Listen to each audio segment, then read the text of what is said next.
जय श्री राम। अपने वनवास के अंतिम वर्षों में श्री राम, लक्ष्मण और सीता दंडक वन में गोदावरी नदी के किनारे पर पंचवटी स्थान पर अपने रहने के लिए कुटिया बनाते हैं और वहीं पर अपने वनवास का बाकी समय बिताते हैं।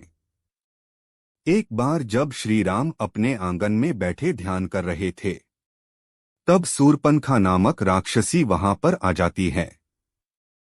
सुपनखा वास्तव में लंकापति रावण की बहन थी।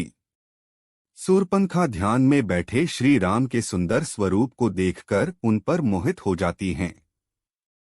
वह एक सुंदर रूपवती नारी का रूप धारण करके श्री राम के पास पहुंचकर उनसे विवाह का प्रस्ताव रखती है। तब श्री राम बड़े ही विनम्र भाव से उसके प्रस्ताव को अस्वीकार कर देते हैं और कहते हैं कि वह अपनी पत्नी सीता को आजीवन एक विवाह में रहने का वचन दे चुके हैं। उस समय लक्ष्मण जी वन से लकड़ियां एकत्रित करने के लिए गए हुए थे और वह भी आ जाते हैं, जिन्हें देखकर शूर्पणखा एक बार उन पर भी मोहित हो जाती है।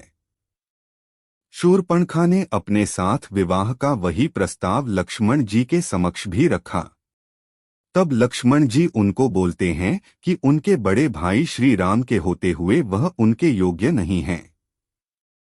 जब श्री राम और लक्ष्मण दोनों शूर्पणखा के विवाह प्रस्ताव को इनकार कर देते हैं, तो शूर्पणखा को क्रोध आ जाता है और तभी देवी सीता भी कुटिया के अंदर से बाहर निकलकर आती हैं।